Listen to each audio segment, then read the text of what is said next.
어제에 이어서 하나님의 인과 우리의 준비, 오늘 세 번째 소지를 말씀드리겠습니다. 어제 우리는 교인 자격을 가지고 있을지라도 하나님의 인이 처지기까지는 구원받은 것이 아니라고 하는 것을 백성들에게 가르치라고 그렇게 말씀을 하셨습니다. 오늘은 무슨 설교를 해야 백성들이 좋아할까라고 해서도 안 되고, 백성들이 요구하는 문제를 설교를 해서도 안 되고, 예수님이 말씀하신 그대로의 말씀을 백성들에게 전하는 것이 우리 모든 복음을 전하는 사람들의 기본적인 자세여야 된다고 교회증언 5권 252페이지로부터 쭉 이야기를 하고 있습니다.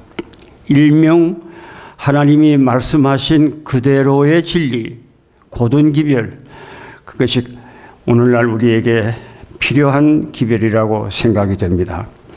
어제 우리는 어떤 사람에게 하나님의 인을 치실 것인가? 첫째는 예수님을 많이 닮은 사람들에게 하나님의 인을 치실 것이고, 둘째는 죄를 인하여 미련을 갖는 사람이 아니고 탄식하고 우는 사람들의 이마에 인을 친다는 걸 말씀을 드렸습니다. 오늘 세 번째는 하나님의 계명에 충실한 사람들에게 하나님의 인을 칠 것입니다. 이 성경이 이렇게 두껍지만 엘렌 화이트는 성경은 십계명을 해석한 책이라 그랬습니다. 그게 마태복음 22장 40절입니다. 모든 선지자의 강령이 말씀을 주어주는데 그것이 다 십계명을 해석한 책이라고 그렇게 요약을 하고 있습니다. 야고보 2장 10절로 12절입니다. 누구든지 온 율법을 지키다가 그 하나에 거치면 모두 범한 자가 되나니, 간음하지 말라 하시니가 살인하지 말라 하셨은즉 내가 비록 간음하지 아니하여도 살인하면 율법을 범한 자가 되느니라. 너희는 자유의 율법대로 심판을 받을 자처럼 말도 하고 행하기도 하라. 온 율법을 다 범하야 범하는 게 아니고 한 계명만 범할지라도 정신적으로는 전체를 범한 것이라고 여기 교회증언 5권 433페이지 두 줄만 읽어보겠습니다. 만일 어떤 사람이 고의적으로 한 가지 계명을 어기면 그는 모든 계명을 어기는 죄를 범하는 것이다. 하나님의 말씀에 한 말씀이나 여러 말씀을 따라 사는 것이 아니고 모든 말씀으로 사는 것이라. 이 신명기 8장 3절에 있는 말씀입니다. 하나님의 계명에 충실한 것이 입증된 사람들은 모두 살아계신 하나님의 인을 받을 것이다. 부조와 선지자 69페이지 74페이지에 보면 6천년 동안의 선악간의 싸움의 이슈는 율법에 대한 싸움입니다. 사단은 자기를 위하여 사는 자가 없는 율법을 반대하기로 결심하였다 그랬습니다. 그걸 CT 33페이지에는 루스벨은 자기 자신만을 위해서 살기로 결심을 했습니다. 이것이 죄의 뿌리입니다. 그래서 시대의 소망 21쪽에 보면 죄는 자기 이익을 구하는 것이 죄라고 이야기를 합니다. 로마서 15장 2절 3절에 보면 우리 각 사람이 이웃을 기쁘게 하고 그리스도께서는 자기를 기쁘게 하지 아니하셨으니 유독 인간만이 이기적입니다. 이 모든 천연계 곤충 하나라도 자기만을 위해서 사는 존재는 없습니다. 다 상대를 봉사하기 위해서 삽니다. 그게 하늘나라의 이타심에 대한 법입니다. 이기심은 죽음이고 이타심은 우주 생명의 법칙입니다. 자 희생의 법칙은 자 보존의 법칙이요. 자아 보존의 법칙은 자기 희생의 법칙이라. 시대의 소망 623쪽에 있는 말씀입니다. 하나님의 율법이 살아계신 하나님의 인인데 특별히 하나님의 직함이 기록되어 있는 넷째 계명이 하나님의 인입니다. 그래서 사단이 그 계명을 미워하는 것입니다. 하늘과 땅과 바다와 물샘의 근원을 만드신 창조주 하나님, 직함이 들어있는 넷째 계명을 뽑아내면 십계명이 누구로부터 온 것인지 정확하게 표현이 되어 있지 않기 때문에 사단이 이 넷째 계명을 일요일로 바꿔버린 것입니다. 그것을 회복하는 것이 새 천사의 기별이죠. 출애굽기 31장 12절 13절입니다. 여호와께서 가라사대 너희는 나의 안식일을 지키라. 이는 나와 너희 사이에 너희 대대의 표징이니 나는 너희를 거룩하게 하는 여호와인 줄을 알게 하려 하노라. 그렇게 출애굽기 31장에 말씀하고 계십니다. 살아계신 하나님의 인은 양심적으로 하나님의 안식일을 준수하는 자들에게 지킬 것입니다. 우리는 안식일을 시작할 때부터 마칠 때까지 빈틈없이 지켜야 합니다. 순간마다 구별된 거룩한 시간이기 때문에 그러합니다. 안식일은 운명을 결정하는 중대한 논쟁점이 될 것입니다.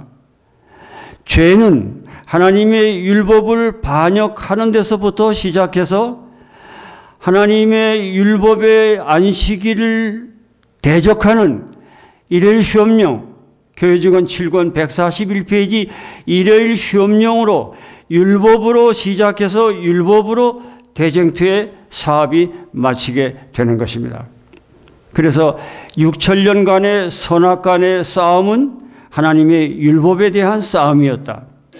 루스벨은 하나님의 율법에 결함이 있어서 이것을 변경시켜서 우주의 모든 거민들에게 보다 더 행복한 생애를 살게 하는 것이 자기의 목적이다. 그는 율법 제정자의 권위를 뒤집어 엎으려고 했습니다. 그래서 대쟁투는 율법에 문제가 있어서 변경해야 되느냐, 완전하기 때문에 변경할 수가 없느냐에 대한 것이 대쟁투의 이슈입니다. 그것이 이 지구의 교과서지요. 시대의 소망 19페이지에 보면 지구는 온 우주의 교과서입니다. 하나님의 율법을 거역한 정치의 결과가 결국 사망과 불행인 것을 6천년간의 선악의 대쟁투를 통하여 온 우주가 크고 깊은 교훈을 받고 있는 것입니다. 그래서 안식일은 하나님의 운명을 결정하는 중대한 논쟁점이 될 것이다. 그게 계시록 13장 15절에 짐승의 우상에게 경배하지 아니하는 자는 매매를 못하게 하고 몇이든지 다 죽이게 할 것이다.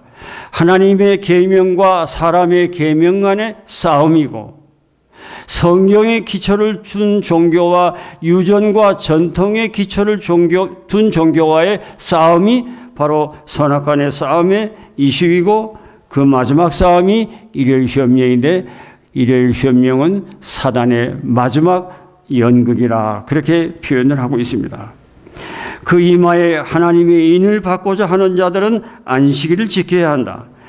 만일 재림 신자들의 부모들이 안식일을 구별하지 아니하고 다른 날과 똑같이 여기고 자녀들을 학교에 보내면 그 자녀들의 이마에는 하나님의 인이 쳐질 수가 없고 그 피해 멸망, 자녀들이 멸망받는 피에 대한 책임을 부모들이 져야 할 것이다 그랬습니다. 엘렌 화이트는 거룩한 시간 동안에 공부를 끌어들이므로 안식일을 모독했다고 그렇게 표현을 하고 있습니다. 하나님의 백성들에게는 표가 쳐져야 한다. 그 표는 바로 하나님의 거룩한 안식일을 지키는 표이다. 구원의 표는 하나님의 계명을 지키고 그분의 율법을 존중하는 자들과 짐승의 표나 그 우상을 거절하는 자들에게만 지켜질 것이다. 하나님의 계명을 지키지 않고는 의의 열매를 맺지 않기 때문에 하나님의 인을 받지 못할 것이다. 근자에 저부터라도 안식일에 대한 진정한 의미를 퇴색당하고 있습니다. 안식일에 하지 않아야 할 일들을 하고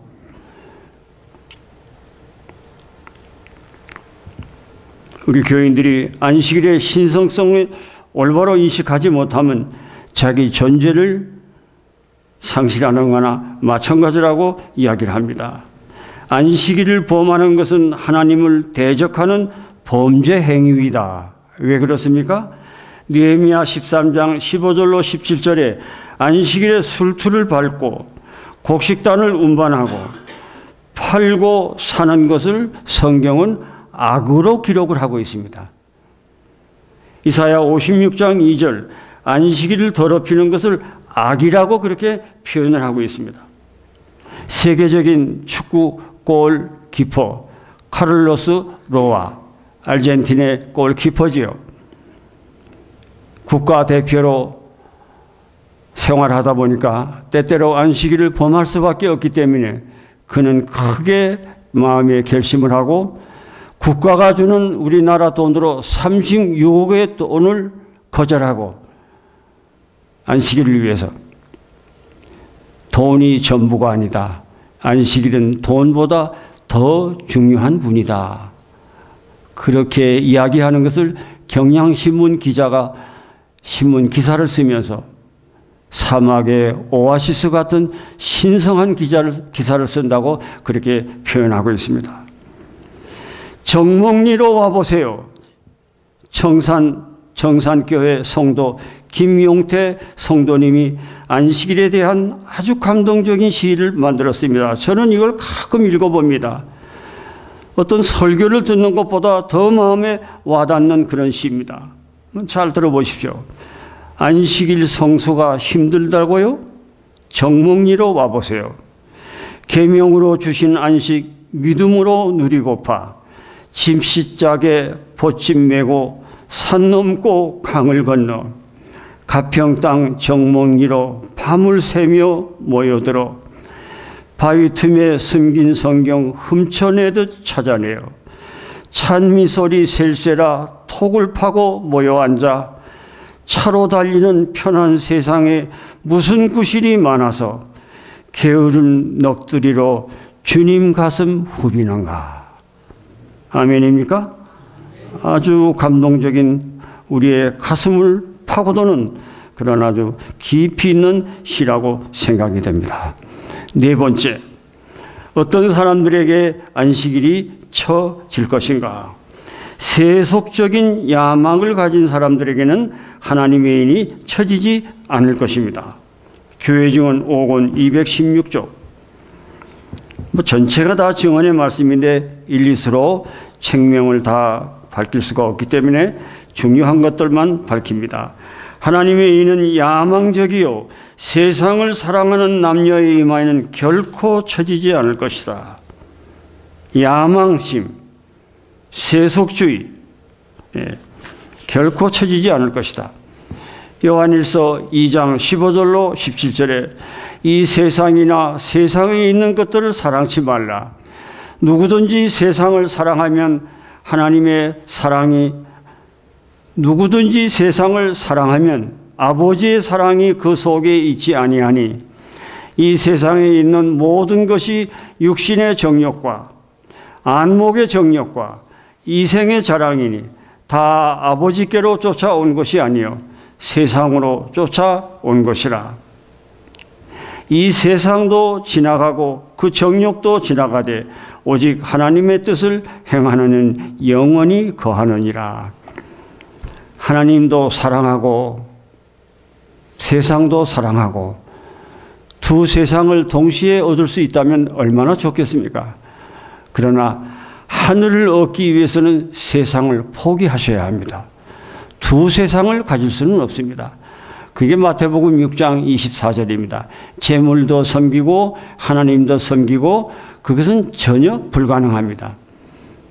옛날에는 2마리 토끼는 잡을 수가 없다 하는데 요즘에는 간간히 2마리 토끼도 가능하다고 그런 이야기를 합니다. 2마리 토끼는 잡을 수가 없습니다. 신앙에는 중립이 없습니다. 하나님 편 아니면 사단 편입니다.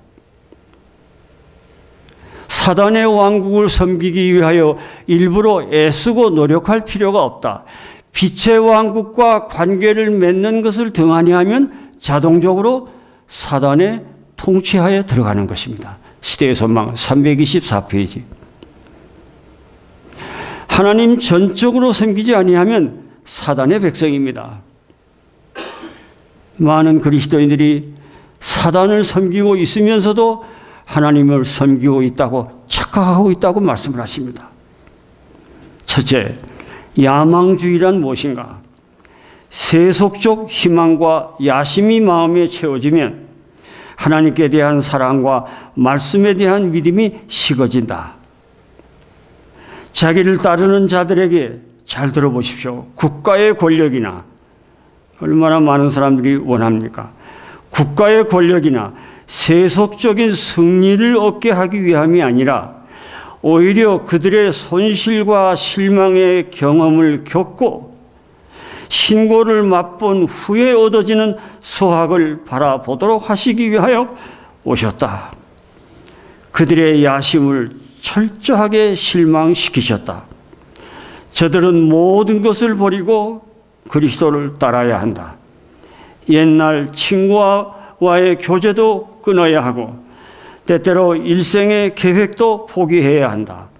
세상에 붙은 소망도 모두 버려야 한다. 누가복음 14장 33절.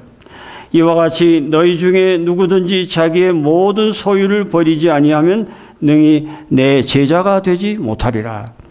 여기 모든 소유를 버리라는 말은 삶에 필요한 모든 것을 버리라는 말씀이 아니고 하나님과 나와 교제하는데, 교통하는데, 신앙하는데 방해가 되는 것들을 버리라고 하는 것입니다. 엘렌 화이트는 유명한 유언을 남기고 눈을 감으셨습니다. 나는 내 생애 동안에 예수님과 나 사이에 끼어드는 어떤 것도 허락하지 않았다. 우리 모두 그런 신앙의 신조를 갖게 되시기를 간절히 바랍니다. 하나님을 섬기는 데 있어서 방해가 되는 것은 그것이 무엇이든지 간에 허락하지 않았다고 그렇게 유언을 남기고 화이트는 눈을 감았습니다. 부조와 선지자 234페이지에 보면 요셉이 자기의 아들 므낫세와 에브라임을 시키려면 얼마나 좋은 배경을 가지고 있었습니까? 장인 어른이 애굽의 대제사장이죠. 아버지는 국무총리이죠. 두 아들을 출세시키려면 얼마든지 좋은 배경인데 요셉은 무엇을 택했는가? 여기에 감동적인 이야기를 한번 들어보십시오. 에브라임과 므낫세는 어머니 편으로 애굽의 사제의 최고위층과 혈연이었고 저희가 애굽인들과 관계를 맺으려고 한다면 저희 아버지의 지위는 저들에게 부귀영달의 대로를 열어줄 것이었다. 그러나 저희들이 하나님의 백성과 연결되는 것이 요셉의 꿈이었다. 그는 두 아들을 위하여 애굽의 궁정이 제공하는 모든 영예를 버리게 하고 세상 출세, 세상 성공, 부귀영화를 누릴 수 있는 그것을 버리게 하고 하나님의 계시가 위탁된 천대받는 양치는 족속의 자리를 잡게 하므로 하나님의 언약에 대한 자기의 신앙을 나타내었다. 요셉은 대단한 믿음을 가진 사람입니다. 화이트는 다른 데 영감의 글에 말하기를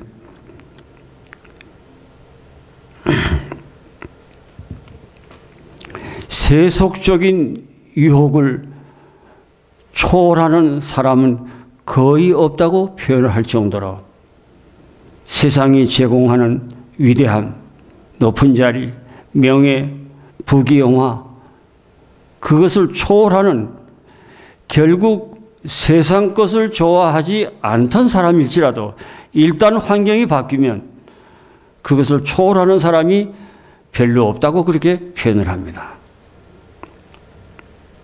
뭐 다 상가하고요. 청지기에게 보내는 권면 211쪽. 주님은 인간에게 지상의 부와 명예와 쾌락을 포기하기를 원하신다. 그 이유는 애정이 세상에 계속 붙어 있으면 언젠가는 하나님에게서 물러날 것을 아시기 때문이다. 그렇게 표현하고 있습니다. 신명기 31장 20절. 이스라엘이 가나안에 들어가서 배부르고 등이 따스우면 하나님을 멸시하고 다른 신을 섬기겠다고 신명기 32장 1장 20절, 32장 15절에 배부르고 살찌면 하나님을 발로 차겠다. 그렇게 표현을 하고 있습니다. 예. 배부르고 살찌면 하나님을 발로 차겠다. 요즘 세계적인 추세를 보면 선진국에는 교인 수가 자꾸 줄어들고, 유럽의 어떤 나라들은 예배당이 술집으로 둔갑을 하고, 다른 건물로 팔려나가고, 교인이 없어서요. 그러나 저개발국에 있는 나라에서는 신자 수가 계속 성장하고 있는 것을 봐도 그러합니다. 우리는 높은 지위에 올라가거나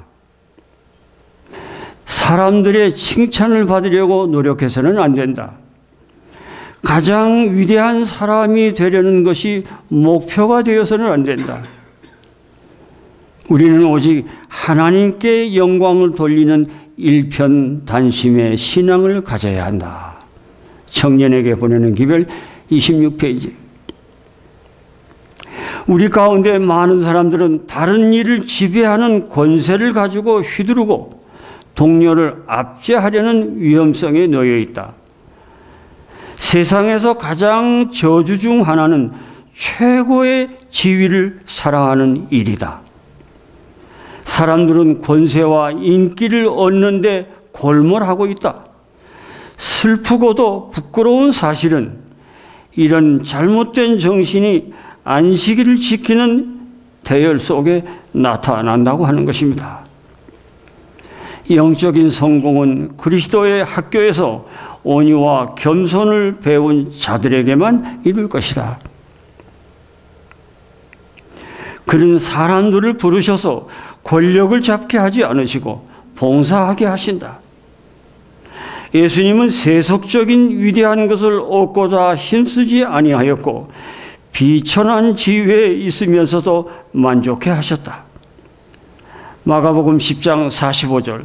인자에 온 것은 섬김을 받으려 함이 아니라 도리어 섬기려 하고 자기 목숨을 많은 사람의 대성물로 주려 함인지라. 아주 높은 자리에 서 있는 사람, 아주 높은 자리에 위험성 없이 설 수 있는 사람은 아무도 없다. 불가능하다. 사나운 폭풍이 비바람이 골짜기의 꽃들을 해치지 않지만 산 꼭대기에 있는 나무는 뿌리채 흔든다. 압박을 받을 때 놀랄 만큼 성공적으로 하나님께서 쓰실 수 있는 인물들이 세상의 번영 때문에 망하는 일들이 자주 있다고 이야기를 합니다. 예수께서는 무슨 특색을 나타내시거나 권력을 행사하시지 않은 것은 사람이 예수를 믿는 신앙을 통하여 그것들을 가지지 않도록 하기 위해서 그렇게 하셨다. 비천한 생활 중에서 섬김을 유지하던 자들이 세상의 성공과 명예가 동반되는 유혹에는 함정에 빠진다. 위험이 없이 높은 지위에 설 수 있는 사람은 아무도 없다. 그러나 요셉의 품성은 역경과 순경의 한결같이 시험을 견디어 하나님께 꽃같은 충성을 나타내었다. 그는 총리직에 있을 때나 감옥에 있을 때나 하나님께 대한 충성을 변하지 않고 끝까지 믿음의 지조를 지켰다고 하는 것입니다. 그리스도께서는 세속적으로 위대하게 되는 희망을 다 꺾어버리셨다. 근데 오늘날 많은 교인들이 얼마나 그것을 많이 동경합니까? 엘렌 화이트는 자기 생애 그 9살 때 친구가 던진 돌 때문에 치명상을 입고 학업도 계속할 수 없고 시한부 생명을 살 수밖에 없는 그런 처지가 오히려 하나님을 발견하는 기회가 됐다고 그렇게 표현을 하고 있습니다. 라이프 스케치, 자서전 40페이지, 화이트인의 자서전 40페이지에 내 생의 시련이었던 그 불행에 대하여도 나는 하나님을 찬양할 수가 있으니 이는 그 불행이 나의 생각을 영원한 사물에 고정시키는 방편이 되었기 때문이다. 만일 그런 방법으로 닥쳐온 쓰라린 고통을 통하여 내가 이 세상의 성공과 허영을 바랄 수 없게 되지 않았더라면 나는 분명히 교만과 야망에 빠져 예수께 나의 마음을 바치지 못했을 것이다. 돌 맞은 시련을 겪지 않았더라면 예수에게 전 마음을 바치지 못했을 것이라고 이야기를 하고 있습니다. 그렇기 때문에 이런 어떻게 들으면 역설적인 이야기지만 깊은 참 감동적인 이야기가 있습니다. 교육 270페이지입니다. 그리스도께서는 불행 중에서 은혜를 보고 어때요? 불행 중에서 은혜를 보고 손실 중에서 이익을 볼 수 있는 사람들을 통하여 일하신다. 세상의 빛이신 그리스도께서 지나가실 때 그들은 고난 중의 특권을, 혼란 중의 질서를, 분명한 실패에서 성공을 찾아보게 될 것이다. 재난은 변장된 축복으로, 저주는 변장된 자비로 보일 것이다. 성경에서 가장 위대한 책은 노마서입니다. 노마서에서 가장 위대한 장은 8장입니다.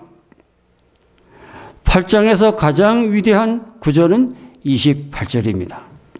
하나님을 사랑하는 자, 곧 그 뜻대로 부르심을 입은 자들에게는 모든 것이 합력하여 선을 이룬다. 무슨 이야기입니까? 상식적으로 이해가 안 되는 시련을 만날지라도 낙심하지 말고 믿음으로 받아들이면 축복으로 바꾸어 주시겠다고 하는 것입니다. 요셉이 부조와 선자 234페이지에 보면 요셉이 하루 동안에 당한 경험이 그의 생애를 완전히 전환시켰다 그랬죠. 애굽으로 노예로 팔려갈 때 얼마나 절망적입니까? 그러나 그게 꿈을 이루는 길이었습니다. 그 하루의 경험이 응석 부리는 아이에서 아주 깊이 있고 성장한 어른으로 바꿔 놓았다. 왜요? 야곱의 편애로 요셉만 특별히 사랑했죠. 그러니까 다른 형제들이 요셉을 시기할 수밖에 없잖아요. 요셉이 야곱의 편애를 너무 많이 받아서 자부심이 가혹할 정도로 되어가고 있었다 그랬습니다. 예언의 신에 보면. 그래서 그 환란이 그것을 치료하는 하나의 치료제가 되었다고 하는 것입니다. 어떤 경우를 만날지라도 하나님에 대한 믿음의 신실함을 끝까지 유지하게 되시기를 간절히 바랍니다. 사도 바울은 환자들에게 안수하고 기도하면 병마가 다 떠나가고 심지어 자기의 손수건을 열병 환자에게 얹어놓으면 열이 떠나갈 정도로 다른 사람이 병을 고쳤는데 많이 자기가 이 눈먼 것 때문에 예수님께 간절히 기도했을 때 뭐라고 응답이 왔습니까? 그 병은 너에게 있어야 한다. 그 선미를 깨닫고 나서 내 궁핍과 내 연약함을 오히려 자랑하노니 고린도후서 12장 10절에 보면 이는 내가 약할 때에 강하다. 내 생의 어떤 약점이 오히려 그것을 믿음으로 잘 붙들고 활용을 하면 하나님의 능력을 받는 비결이 되기 때문에 그렇다고 하는 것입니다. 약할 때에 강하다. 예, 역설적인 이야기 같지만은 거기에 깊은 영적인 의미가 함유되어 있는 말씀입니다. 사람은 겸손할 수밖에 없이 되어야 겸손하다. 그분을 섬기는 가운데 이 생에서 우리는 안락과 명예와 위대함을 기다리지 말아야 한다. 왜냐하면 그분께서 하늘의 왕께서 그것을 받지 않으셨기 때문이다. 그는 멸시를 받아 사람에게 실어버린 바 되었으며 질고를 아는 자라. 유대인들은 성경을 상고했는데 어떤 생각을 가지고 성경을 상고했는가 하면 하나님의 뜻을 알아서 그 뜻을 순종하려고 하는 거룩한 동기를 가지고 성경을 연구한 게 아니고 참 어처구니가 없습니다. 한번 들어보십시오. 유대인들은 하나님의 뜻을 따르고자 하는 생각으로 성경을 연구하지 않고 저들은 저희를 높여주고 하나님께서 다른 나라 사람들을 멸시하는 것으로 해석될 만한 예언을 찾기 위해서 성경을 연구했다고 그랬어요. 이게 얼마나 참 어처구니가 없습니까? 왜 유대인들이 메시아를 거절했습니까? 1000년 동안 메시아를 기다렸는데요. 왜 거절했습니까? 이사야 53장 1절로 3절에 메시아는 가난한 모습으로 멸시받는 모습으로 겉으로 보기에는 아무 표적이 없는 모습으로 오도록 예언이 되어 있습니다. 그런데 야망적인 시각을 가지고 예언을 연구하던 유대의 학자들은 그 구절이 마음에 안 드는 것입니다. 우리가 성경을 연구할 때 분명한 진리에 자기의 의견을 가미하려고 하면 사단이 옆에 와서 있는 것을 기억하시기 바랍니다. 가려뽑은 기별 2권 52쪽에 보면 분명한 성경의 진리 대신에 자기 의견을 신학적으로 그것을 잘못 해석하려고 하면 사단이 옆에 와서 분명한 진리를 왜곡시켜 버린다 그랬습니다. 그래서 아주 죄에서 인류를 구원한 메시아를 기다린 게 아니라 군주적인 정치적인 메시아가 와가지고 로마 나라를 쳐부수고 온 세상을 점령하고 아주 유대인 나라가 강국으로 그런 메시아를 기다리고 있었는데 예수님이 출생도 이상하고 목수의 아들에다가 학벌도 없고 안 받아들인 것입니다. 안 받아들인 것입니다. 그래서 목사에게 보내는 증언 108쪽에 보면 자기 편견심을 가지고 성경을 펴면 사탄이 그 옆에 와서 분명한 진리를 왜곡시켜 버린다고 그렇게 말씀하셨습니다. 메시아가 왕으로 강림하사 원수들을 쳐부수고 분노하여 이방인을 발로 밟을 것이라고 저희들은 의기양양하게 자랑하고 있었다. 세속적인 야망을 가지면 하나님의 인을 맞을 수가 없습니다. 일시적인 한평생 사는데 좋죠. 예, 높은 권리, 명예, 부, 한평생 사는 데는 좋죠. 그러나 두 세상을 동시에 가질 수 없습니다. 예, 하늘을 얻기 위해서는 세상을 포기하셔야 합니다. 물론 어느 정도의 삶의 기초는 있어야 되죠. 경제 자체를 무시하는 이야기는 아닙니다.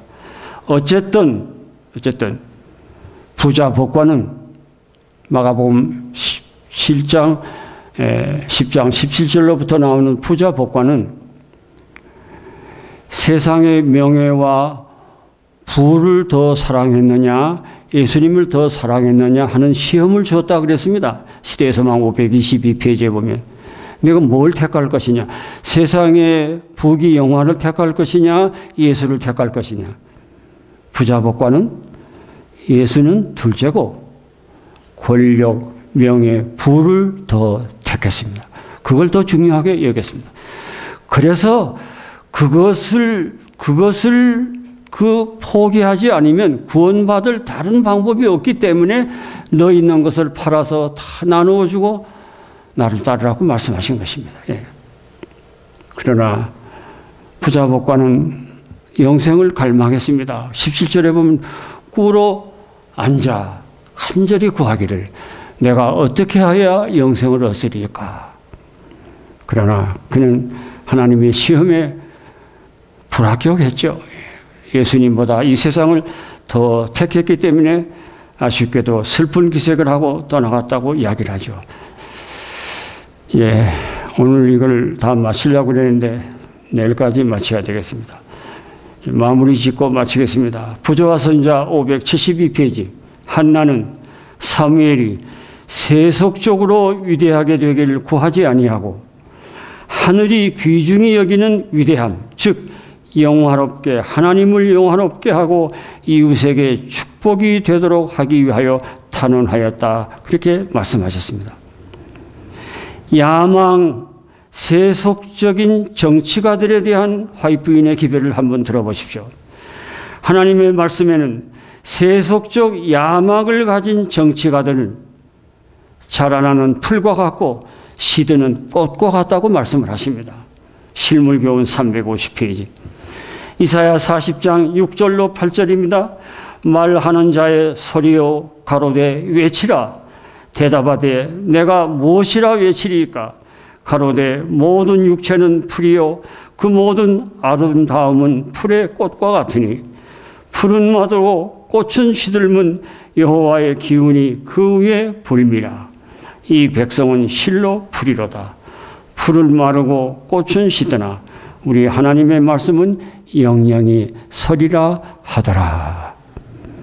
그게 씨 뿌리는 비유에서 마태복음 13장 22절에 가시떨기에 떨어진 씨는 가시떨기가 통풍을 맞기 때문에 성장을 할 수가 없습니다. 저는 이 교회 안에 오래 있으면서 복음을 받아들이고 교회 안에 들어오긴 들어왔는데 세상에 대한 애착이 너무 강해서 신앙이 자라나지 못하는 것을 많이 보게 되었습니다. 두 세상을 동시에 가질 수는 없습니다. 우리는 오직 한 세상만 가질 수가 있습니다. 그것이 마태복음 6장 24절입니다. 세속적인 야망을 가진 사람들의 이마에는 하나님의 인을 쳐질 수가 없다고 하는 이 말씀 속에 아직도 드려야 할 말씀들이 많이 있지만 시간 관계로 이 말씀으로 마치겠습니다.